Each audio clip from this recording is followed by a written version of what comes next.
नमस्कार, स्वागत है आप सभी का हमारे इस बुलेटिन में। आपके साथ मैं अंजलि झा। बुलेटिन की शुरुआत करेंगे, लेकिन इससे पहले अभी की क्या कुछ अपडेट है उस पर नजर डाल लेते हैं।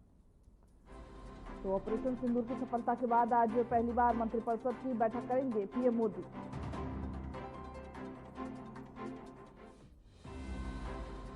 वही दिल्ली स्कूलों में क्लासरूम कंस्ट्रक्शन से जुड़े मामलों में सिसोदिया और सत्येंद्र जैन को एसीबी का समन।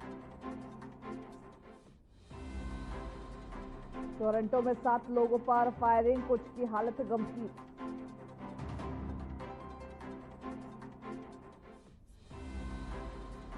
अरबपति कारोबारी एलन मस्क के पिता एरोल मस्क आज अयोध्या में राम मंदिर का दौरा करेंगे। व्हाइट हाउस का बड़ा दावा, कहा ट्रंप को यूक्रेन ने ड्रोन अटैक के बारे में पहले से जानकारी नहीं दी। ये जीत तो मेरे लिए खास, आईपीएल जीत कर बोले विराट कोहली।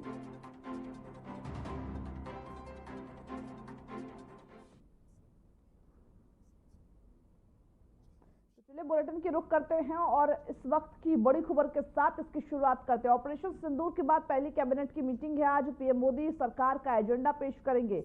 सरकार का रिपोर्ट कार्ड पेश होगा कैबिनेट मीटिंग में। ऑपरेशन सिंदूर रिपोर्ट, बड़ी खबर आपको बता रहे, जहां पर ऑपरेशन सिंदूर के बाद पहली कैबिनेट की बैठक होगी। पीएम मोदी सरकार का एजेंडा पेश करेंगे, सरकार का रिपोर्ट कार्ड आज पेश करेंगे। कैबिनेट मीटिंग में ऑपरेशन सिंदूर रिपोर्ट पेश किया जाएगा और साथ ही साथ तमाम मुद्दों पर चर्चा होगी, क्योंकि ऑपरेशन सिंदूर के बाद ये पहली कैबिनेट की बैठक है और इसकी जो अध्यक्षता है वो प्रधानमंत्री नरेंद्र मोदी इसमें जो एजेंडा है ऑपरेशन सिंदूर का वो पेश करेंगे।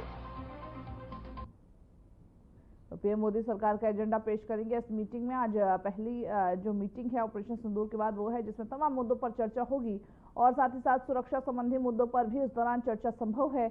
ऑपरेशन सिंदूर से जुड़ी हुई जिस तरीके से डेलीगेशन गई थी उसको लेकर के भी हो सकता है इसमें बातचीत प्रधानमंत्री नरेंद्र मोदी करते हुए नजर आए।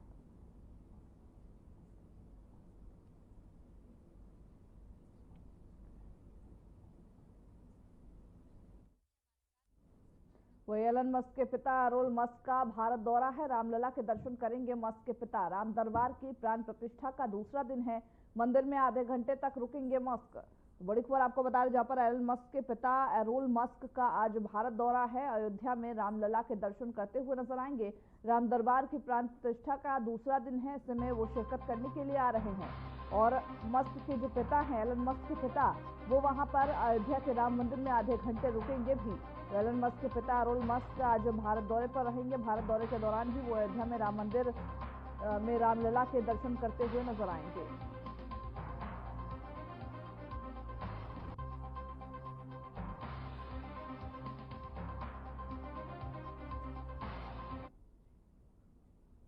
क्लासरूम कंस्ट्रक्शन घोटाला मामला, सिसोदिया सत्येंद्र जैन को एसीबी का समन। एसीबी ने सिसोदिया और जैन से मांगी जवाबदेही। एसीबी ने 9 जून को पूछताछ के लिए बुलाया है। वही 2000 करोड़ के घोटाले में पूछताछ की जाएगी। बड़ी खबर आपको बता रहे, जहां पर सिसोदिया और सत्येंद्र जैन की मुश्किलें बढ़ती हुई नजर आ रही। एसीबी ने समन भेजा है और एसीबी ने 9 जून को पूछताछ के लिए भी बुलाया है। 2000 करोड़ के घोटाले का ये मामला बताया जा रहा है, जिसको लेकर के लगातार बीजेपी सरकार आम आदमी पार्टी पर हमलावर थी। क्लासरूम कंस्ट्रक्शन घोटाला, कहा जा रहा है कि जितने पैसे लिए गए उतने क्लासरूम नहीं बनाए गए और क्लासरूम में जो सुविधाएं थी वो नहीं दी गई और इसी को लेकर के एसीबी ने 9 जून को पूछताछ के लिए दोनों ही को बुलाया है। मध्य प्रदेश में जहां झाबुआ के मेघनगर में बड़ा हादसा हुआ है। झाबुआ सीमेंट से भरा हुआ ट्रक कार पर पलट गया। कार में सवार 9 लोगों की मौत हो गई है, 3 लोग इसमें घायल बताए जा रहे हैं।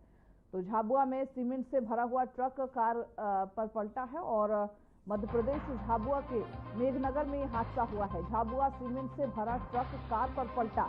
बड़ी खबर आपको बता रहे, मध्य प्रदेश के झाबुआ के मेघनगर में यह हादसा हुआ है, जिसमें कार में सवार 9 लोगों की मौत बताई जा रही है। वही साथ ही 3 लोग घायल बताए जा रहे हैं। मध्य प्रदेश के झाबुआ में मेघनगर में यह हादसा हुआ है। झाबुआ में सीमेंट से भरा हुआ जो ट्रक था वो कार पर पलट गया, जिसमें बताया जा रहा है कि लगभग 9 लोगों की मौत हो गई है। वही 3 लोग घायल बताए जा रहे हैं।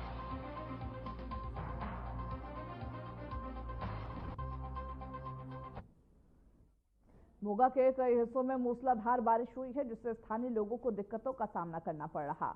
पानी जमा होने से यातायात बाधित हुई और घरों में भी जलभराव की स्थिति बनी हुई है। तो वहीं छतरपुर शहर के कई हिस्सों में तेज बारिश ने जनजीवन अस्त व्यस्त कर दिया। भुवनेश्वर के बापूजी नगर इलाके में भारी बारिश से जलभराव हुआ है। बारिश का यह दृश्य सोशल मीडिया पर भी वायरल हुआ है, जिससे क्षेत्र में चिंता बढ़ गई है। उत्तर लखीमपुर के कई इलाकों में लगातार बारिश के चलते बाढ़ जैसी स्थिति उत्पन्न हो रही, वही प्रभावित लोग अस्थायी आश्रयों में रहने को मजबूर है। स्थानीय प्रशासन राहत और बचाव कार्य में जुटा है। मौसम विभाग ने आगामी दिनों में भी बारिश जारी रहने की संभावना जताई है, जिससे प्रभावित क्षेत्रों में सतर्कता बनाए रखने की अपील की है। तो ये 4 तस्वीरें आपकी टीवी स्क्रीन पर है, उत्तर लखीमपुर से, भुवनेश्वर से और साथ ही छतरपुर और मोगा से, पंजाब के मोगा से। ये 4 तस्वीरें हैं जिसमें आप देख सकते हैं कि लबालब पानी भरा हुआ नजर आ रहा है। लोगों को किस तरीके से परेशानियों का सामना करना। हालांकि अगर पूर्वोत्तर में बात करें तो पूर्वोत्तर में बाढ़ ने कहर बरपा रखा है। वही नेता प्रतिपक्ष राहुल गांधी आज चंडीगढ़ के दौरे पर रहेंगे। वरिष्ठ नेताओं के साथ बैठक करेंगे राहुल। संगठन सृजन कार्यक्रम के पर्यवेक्षकों से मिलेंगे। कार्यक्रम के प्रभारियों से भी मुलाकात करेंगे राहुल गांधी। बड़ी खबर आपको बता दें, संगठन सृजन कार्यक्रम के पर्यवेक्षक से मिलेंगे। कार्यक्रम के प्रभारियों से भी इस दौरान मुलाकात करेंगे। वरिष्ठ नेताओं के साथ बैठक करते हुए नजर आएंगे। तो नेता प्रतिपक्ष राहुल गांधी का आज चंडीगढ़ का दौरा है और इसी के मद्देनजर वरिष्ठ नेताओं के साथ बैठक करेंगे राहुल गांधी। संगठन सृजन कार्यक्रम के पर्यवेक्षकों से मिलेंगे। कार्यक्रम के प्रभारियों से भी इस दौरान मुलाकात करते नजर आएंगे। तो वरिष्ठ नेताओं के साथ भी इस दौरान बैठक होगी राहुल गांधी की। चंडीगढ़ दौरे पर हैं, ऐसे में चंडीगढ़ में कांग्रेस को कैसे मजबूत किया जाए, इसको लेकर के वरिष्ठ नेताओं से बातचीत करते नजर आ सकते हैं।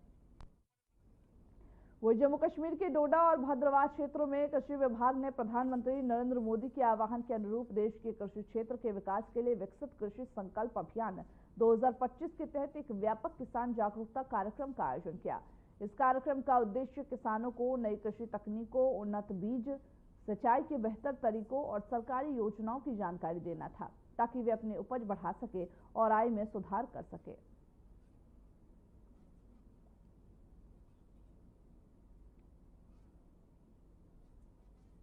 वही केरल के इडुक्की जिले के देवीकुलम तहसील में भूस्खलन की आशंका वाले संवेदनशील क्षेत्रों का निरीक्षण किया गया। इस कार्य का नेतृत्व कमांड इंस्पेक्टर प्रशांत जीसी ने किया। एनडीआरएफ की टीम ने तहसीलदार देवीकुलम से मुलाकात कर इलाके की स्थिति का विस्तृत जायजा लिया। वही निरीक्षण के दौरान तहसीलदार और स्थानीय गांव अधिकारियों ने भी टीम के साथ मिलकर विभिन्न स्थानों का दौरा किया, ताकि संभावित खतरे का आकलन किया जा सके और आवश्यक सुरक्षा प्रबंध कराया जा सके।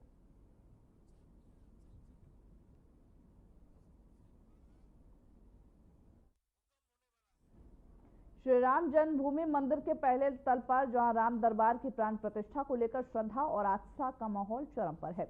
इस पावन अवसर पर देश भर से बड़ी संख्या में श्रद्धालु अयोध्या पहुंच रहे हैं और भगवान राम के दर्शन का सौभाग्य प्राप्त कर रहे हैं। यह विशेष प्राण प्रतिष्ठा समारोह 5 जून को संपन्न होगा, जिसमें राजा राम की मूर्ति विधिवत स्थापित की जाएगी। वही आयोजन को लेकर के परिसर में सुरक्षा के व्यापक इंतजाम किए गए हैं। श्रद्धालुओं की सुविधाओं का भी पूरा ख्याल रखा जा रहा।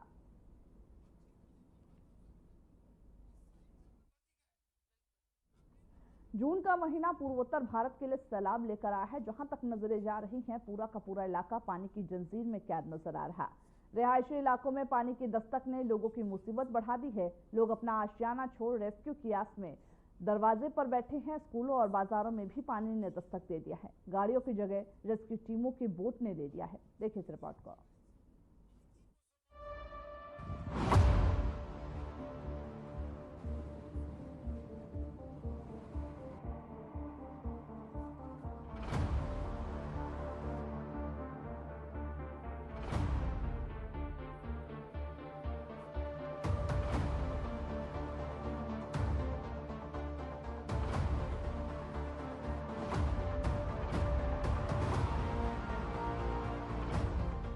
बूंद बूंद में तबाही छिपी, मॉनसून नहीं मौत बनकर आया। सवाल ये है, क्या हम तैयार हैं? पूर्वोत्तर में आसमान से बारिश नहीं बल्कि तबाही बरस रही और वहां से आई एक एक तस्वीर इस बात की गवाही दे रही है कि हर साल असम के बाढ़ में डूबने की खबर आती थी, लेकिन यकीन मानिए सिक्किम से लेकर मणिपुर और मिजोरम तक भारी बारिश के बाद आए सैलाब ने जो तबाही मचाई है वो शायद पहले नहीं देखी गई थी। बाढ़ से लेकर लैंडस्लाइड तक ने यहाँ पर हाहाकार मचा दिया।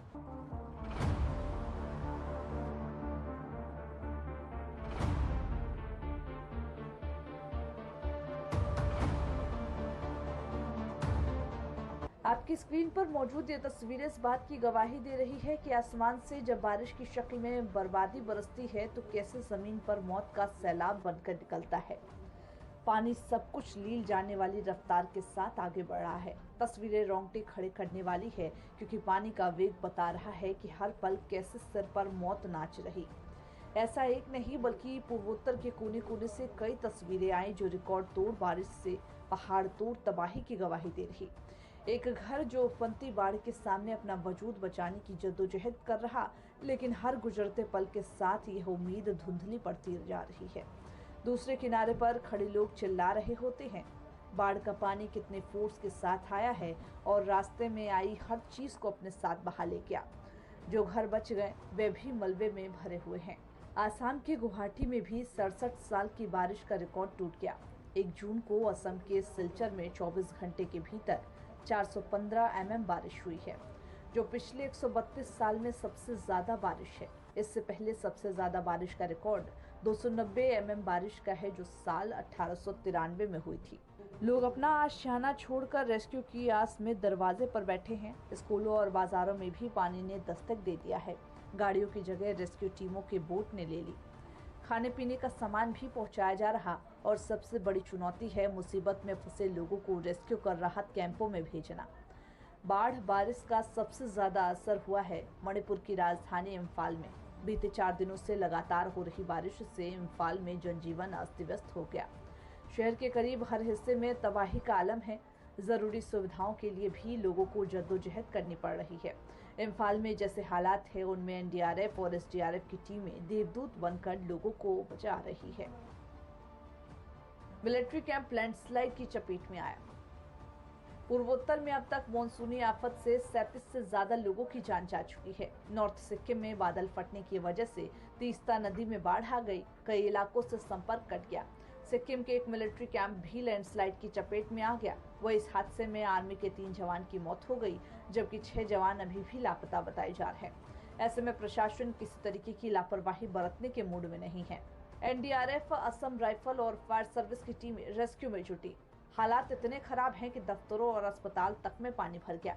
इस वजह से मरीजों और जरूरी इक्विपमेंट्स को निकाला जा रहा। मणिपुर में अब तक 20,000 से भी ज्यादा लोगों को सुरक्षित जगहों पर पहुंचाया जा सका। वही 3,000 से भी ज्यादा करीब घरों को नुकसान पहुंचा है। भारी बारिश की वजह से शहर के बाढ़ जैसे हालात बने हुए हैं। ऐसे में सेना, एनडीआरएफ, असम राइफल और फायर सर्विस की टीमें लोगों को रेस्क्यू करने में जुटी है। कुदरत संकेत देती है, इंसान अनसुना करता है। अभी समय है, चेत जाइए। बारिश फिर आएगी। सवाल है, क्या हम तैयार होंगे? मॉनसून सिर्फ मौसम नहीं, चेतावनी है। जलवायु परिवर्तन अब हमारे दरवाजे पर खड़ा है। अगर अब भी तैयारी नहीं की गई तो हर साल की बारिश एक नई आफत बनकर सामने आएगी।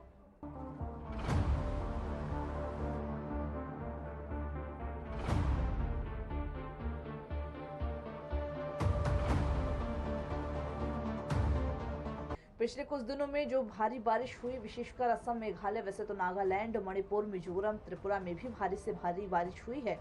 मॉनसून से मची तबाही की ये तस्वीरें, ये ऐसी तस्वीरें हैं जिसकी भयावहता के सामने तमाम शब्द बौने साबित होने लगते हैं।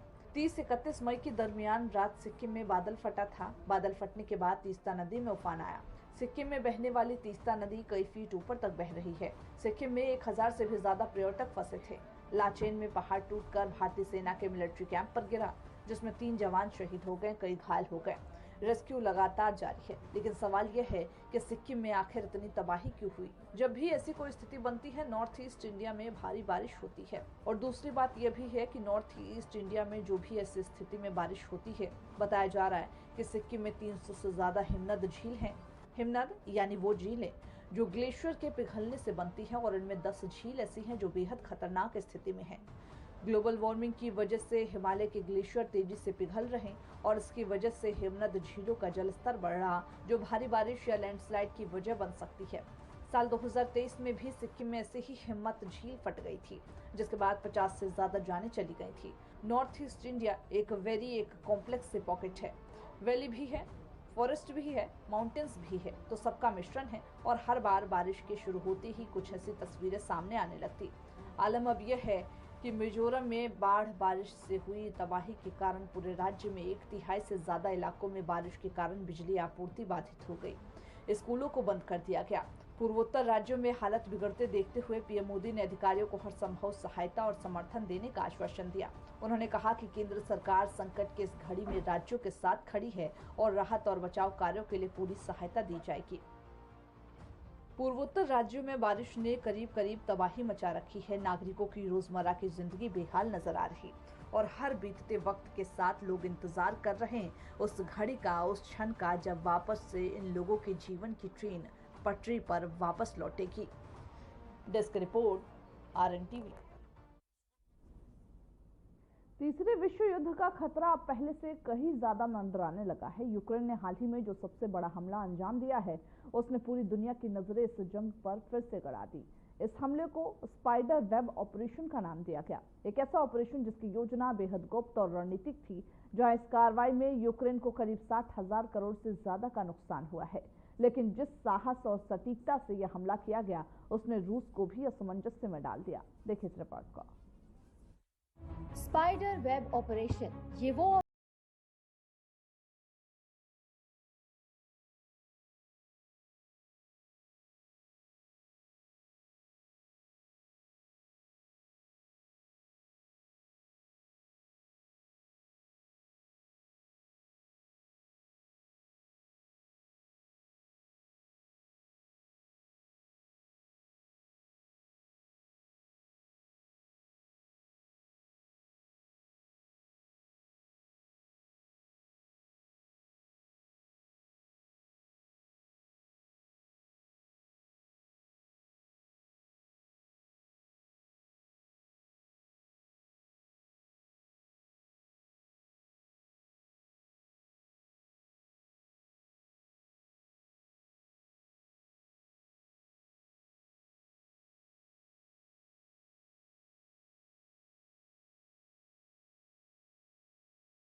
यूक्रेन का यह हमला उस वक्त हुआ जब दोनों देशों के बीच तुर्की के इस्तांबुल में एक बैठक होने वाली थी।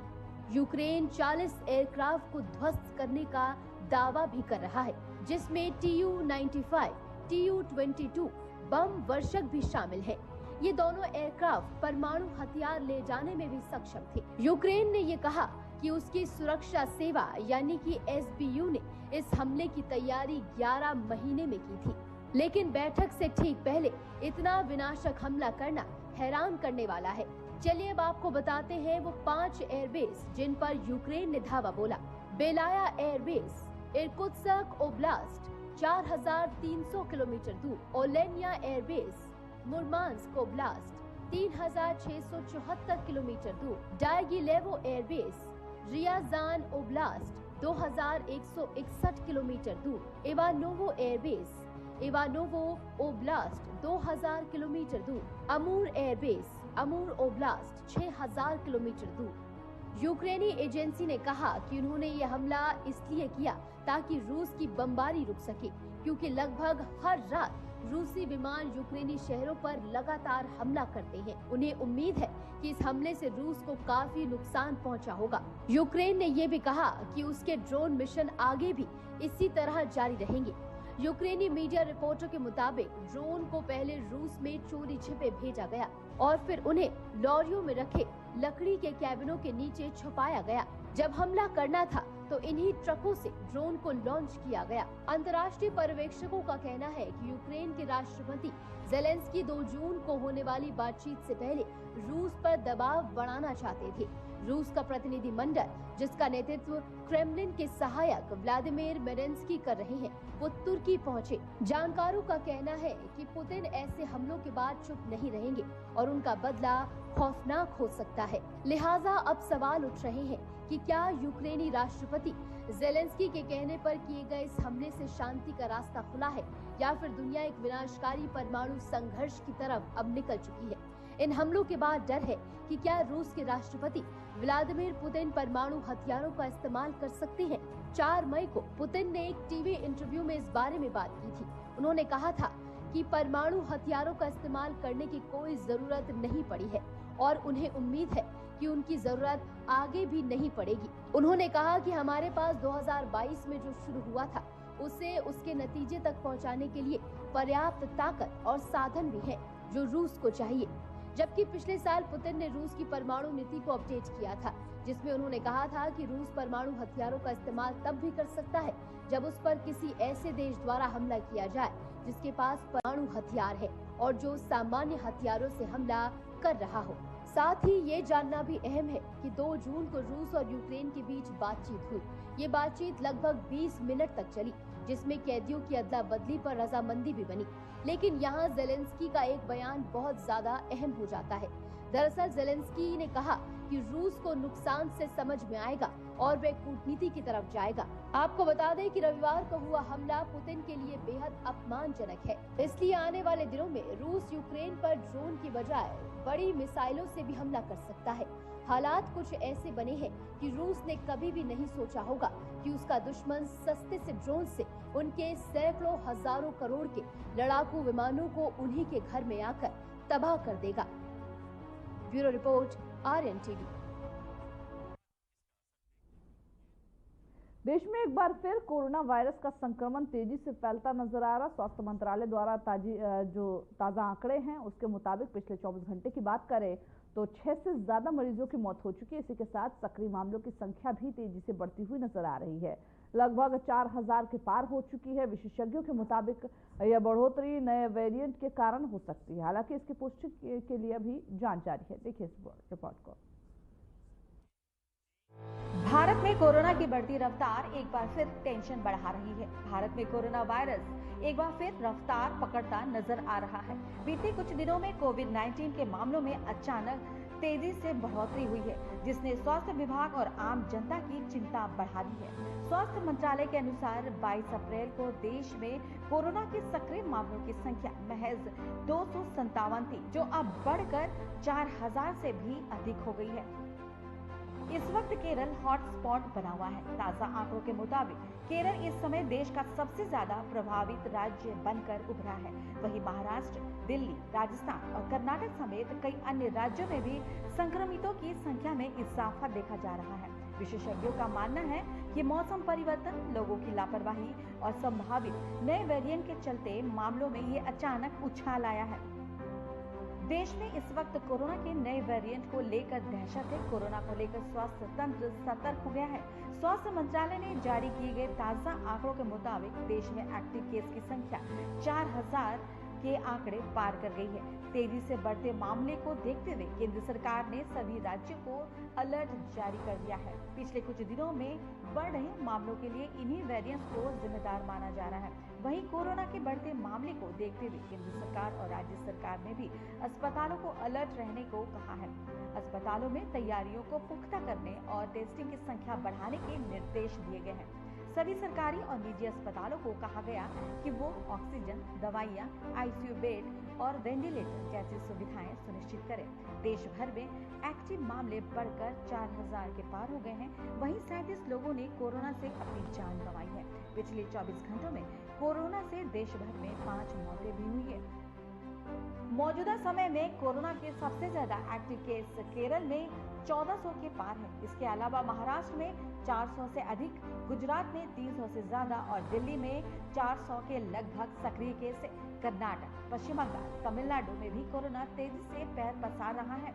जहां पश्चिम बंगाल में कोरोना के एक्टिव केस बढ़कर 372, कर्नाटक में 311 हो गए, तो तमिलनाडु में ये आंकड़ा 215 पहुंच गए हैं। उत्तर प्रदेश की बात करें तो यहाँ कोरोना के एक्टिव केस बढ़कर 138 पहुंच गए। राजस्थान में भी इस वक्त कोरोना के 75 सक्रिय मामले हैं। बिहार और झारखंड में कोरोना के 11 एक्टिव केस हैं। कोरोना से महाराष्ट्र में सबसे ज्यादा 10 मौतें हुई है। इसके अलावा केरल में 9, दिल्ली कर्नाटक में 4, तमिलनाडु में 3, उत्तर प्रदेश में 2, पश्चिम बंगाल, राजस्थान, पंजाब और हरियाणा में कोरोना से एक व्यक्ति की जान गई है। तो साफ है, देश में कोरोना की रफ्तार एक बार फिर डराने लगी है। नए वेरिएंट की आशंका, लापरवाही और मौसम में बदलाव ने संक्रमण को फिर से बढ़ावा दिया है। हालांकि हालात अभी नियंत्रण में है, लेकिन अगर सतर्कता नहीं बरती गई तो स्थिति गंभीर हो सकती है। सरकार और स्वास्थ्य विभाग अपनी तैयारियों में जुटे हैं, लेकिन इस लड़ाई में सबसे अहम भूमिका है एक नागरिक की। मास्क पहने, भीड़ से बचे, वैक्सीनेशन पूरा करवाएं, एडवाइजरी का पूरा ध्यान रखें और लक्षण दिखे तो तुरंत जांच करवाएं। Bureau report, Aryan TV.